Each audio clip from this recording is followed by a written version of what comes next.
Olá a todos, tudo bem? Eu sou a Kátia. A nossa reflexão do Evangelho de hoje vai falar mais especificamente sobre a parábola dos talentos, né?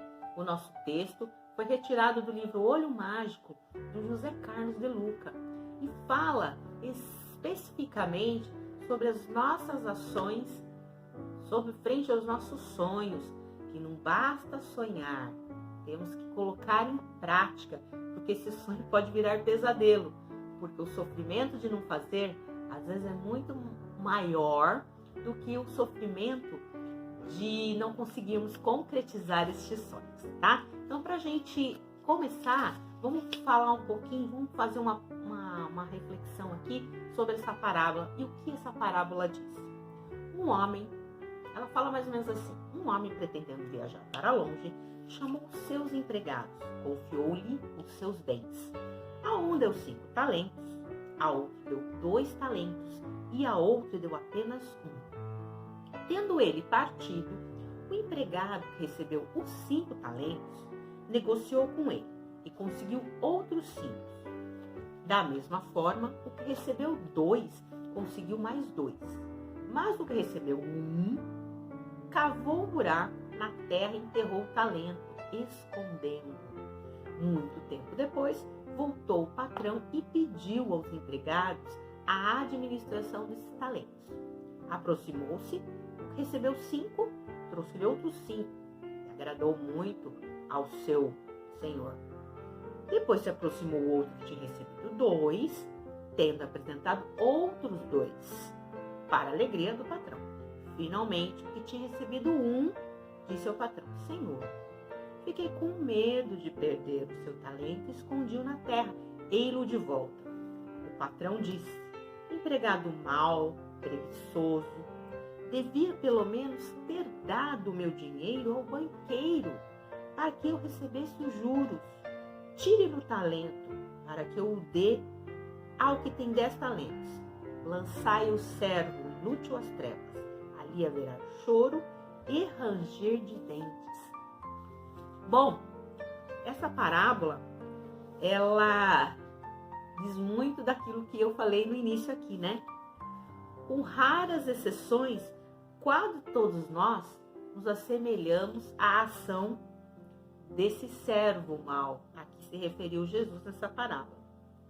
Assim, nós nos comportamos. Quantas vezes nós colocamos o nosso sonho, enterramos o nosso sonho por conta da nossa omissão. E Jesus quis colocar isso. Esse ranger de dente, essas trevas, não se referia a um local exatamente, mas ao sofrimento profundo daquele que não colocou em prática o dom que Jesus nos deu. Porque nós podemos também, nessa parábola, fazer uma comparação, os talentos com os dons que Jesus nos deu, Colocar em prática, que nós temos condição de conquistar mais, de evoluir, se nós colocarmos em prática aquilo que nós temos, cada um com o seu dom. Chico Xavier, ele esclareceu para nós que a maior aflição do espírito após a desencarnação é tomar consciência do tempo perdido. É chegar lá na espiritualidade e perceber quanto tempo perdeu, que não aproveitou o tempo aqui na existência para evoluir. Porque a todo momento, a todo minuto, nós temos oportunidades de evoluir, de fazer mais para que a gente vá crescendo aos poucos. É só parar e observar. O que eu posso fazer agora neste minuto? O que é que eu estou fazendo? É só gerar essa reflexão que a gente acaba vendo que a gente pode fazer muito mais coisas úteis ao nosso dia, que vai ser bom para a gente, que vai ser bom para o outro, Um dos fatores, sem dúvida, a gente fica pensando, quais são as causas dessa omissão? Por que a gente não lança ao trabalho que nos cabe as ações que vão fazer a gente evoluir, que vão fazer a gente seguir adiante. A gente fica pensando, bom, a gente pode dizer assim, como Jesus disse, entregado, preguiçoso. A preguiça, ela pode ser realmente um fator, né? A desmotivação, que aí nós temos que buscar internamente o que nos leva a essa preguiça. Nós sabemos que a motivação é um fator interno, é um fator intrínseco, que não vem exatamente do outro, né?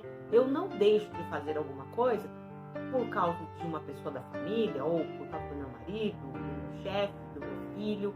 Eu deixo de fazer essa motivação, ela tem que vir daqui, independente do outro, independente da situação. Então, se eu deixo de fazer e ainda falo que é por conta do outro, isso acaba sendo, pode ser caracterizado até como preguiça, não é verdade? Assim como diz a parábola.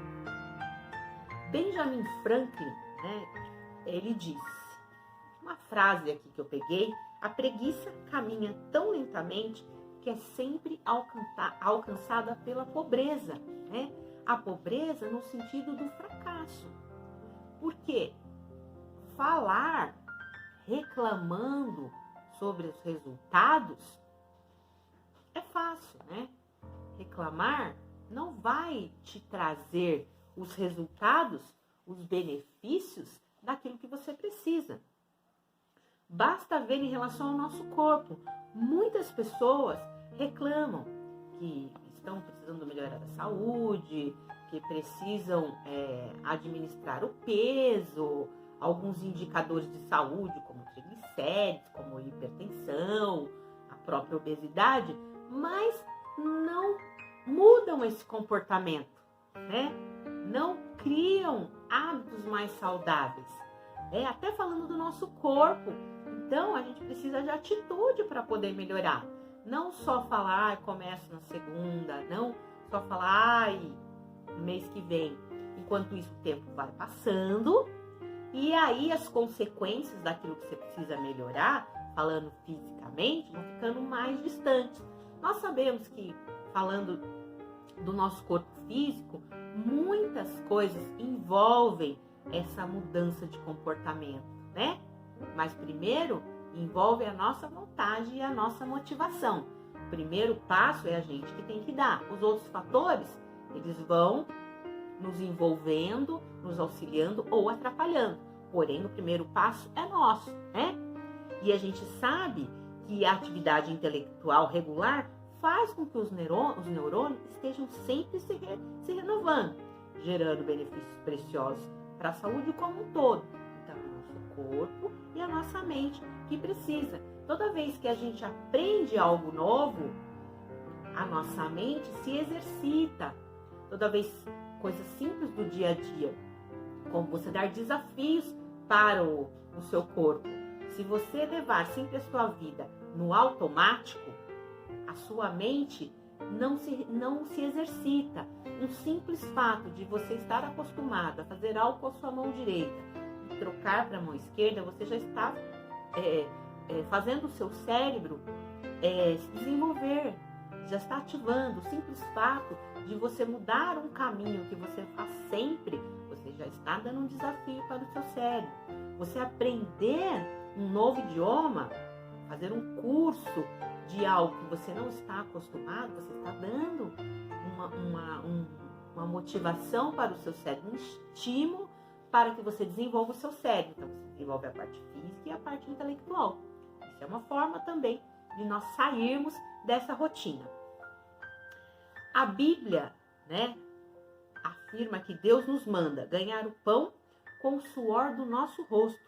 É pelo esforço que nós desenvolvemos nossas aptidões físicas, emocionais e espirituais. Assim como eu falei do físico, assim como eu falei do mental, o espiritual também precisa ser desenvolvido na busca pelo conhecimento, na busca pelos bons pensamentos. Hoje em dia, a internet nos proporciona grandes oportunidades de desenvolvimento físico, espiritual, mental, está aí, não é? Porque a internet, né, A internet, ela pode ser sim uma ferramenta muito boa e positiva. Mesmo, acredito eu, que as redes sociais. Tudo depende de como você usa. Eu sou a favor das redes sociais desde que você saiba usá-la a seu favor. Tem muitas informações boas lá. Tem muitas informações que nós temos que tomar cuidado para que a gente não se envolva tanto nessas informações que a gente fique perdendo o nosso tempo. Então, temos que aproveitar esta ferramenta para o lado bom, para o lado positivo, como tudo na vida. A alimentação pode ser aproveitada para o lado bom, mas também pode nos causar doenças. Se a gente só comer alimentos que tragam problemas para a nossa saúde. Então, tudo tem um lado bom e tudo tem um lado ruim. Basta que a gente saiba olhar, refletir e usar a nosso favor. Bom, nós todos, aqui está falando o importante, nós todos trazemos o germe das possibilidades evolutivas. Deus plantou em cada um de nós a semente do gênio, do anjo, do cientista, do artista. Se a terra for cultivada com cuidado, com certeza nós colheremos os frutos dessa terra adubada e cultivada. Emmanuel, ele afirma na psicografia do Chico, chamado Companheiros, que o trabalho é a nossa certidão de identidade do ponto de vista espiritual. Então, o que é que nós estamos esperando para fazer alguma coisa? Nós precisamos fazer grandes projetos,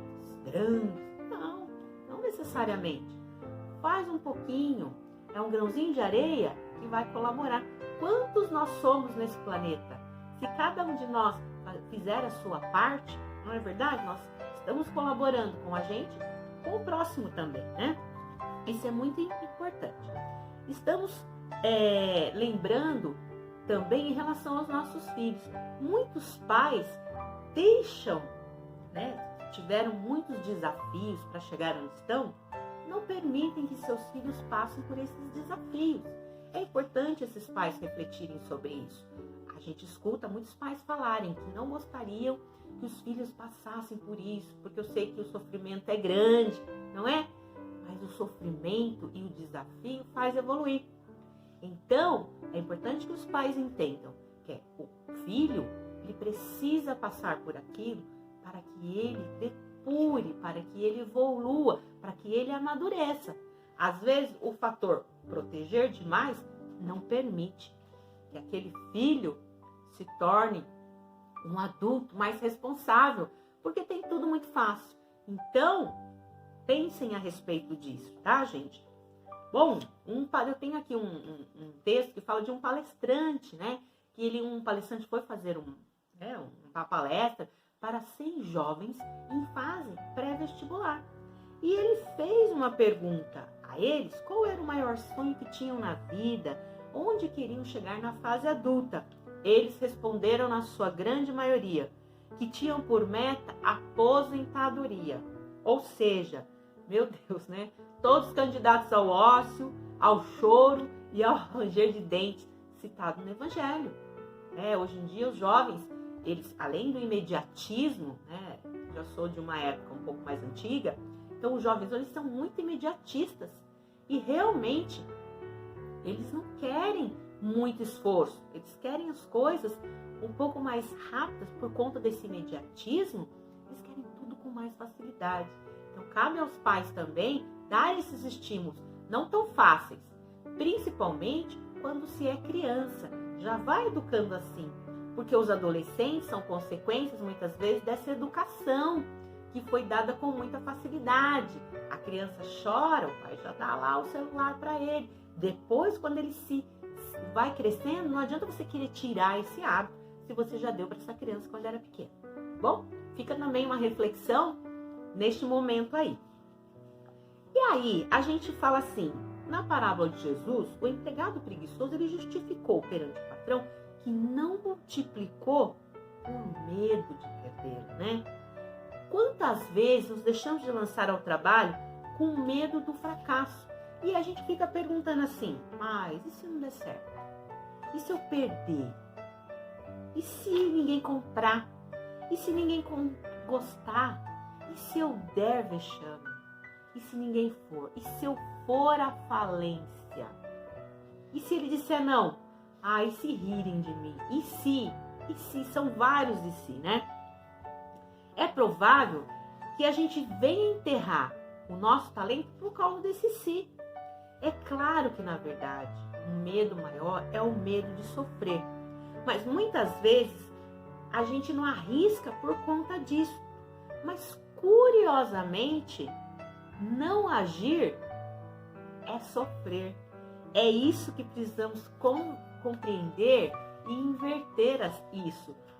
O nosso corpo, ele produz alguns hormônios que nos causam tranquilidade e bem-estar. Um deles é a dopamina. Ela é produzida normalmente pelo nosso corpo quando nós cumprimos alguma meta colocada por nós mesmos. Uma meta simples, como arrumar o seu armário. Arrumou? O cérebro te dá isso em ganho, esse hormônio. Ao contrário, se você colocar alguma meta e não cumpri-la, por mais simples que seja, você vai produzir cortisol, você vai produzir adrenalina. Então, os desafios, quando colocados, mesmo em doses pequenas, a gente vai tendo esse ganho também no bem-estar fisiológico, né? E isso vai nos estimulando a cada vez mais a gente conquistar. Então, vamos colocar pequenas metas. Não precisam ser grandes metas, mas pequenas. Analise exatamente o que você pode fazer. Se você está numa fase em que você teve alguma perda, né? Com essa fase da pandemia, muitas pessoas estão tendo muitas perdas, né? Então, respira e vê o que realmente você pode fazer e vai em frente. Se não der certo, você tenta de novo. É isso que faz a gente crescer e evoluir. E aqui é importante falar que a pessoa fracassada não é exatamente a que foi derrotada. É a que abandonou o jogo antes dele acabar. Vence o medo de sofrer. A gente tem que aprender que o maior inimigo é o que está dentro de nós. Então, não abandone o jogo antes de acabar, porque aí você vai perder aquele gol da virada do seu time, colocando lá um comparativo com o jogo de futebol, né? Tem uma frase aqui que fala assim: o medo tem medo dele mesmo e recua quando você o enfrenta. Então, a forma de perder o medo, sabe qual é? Enfrentando o medo.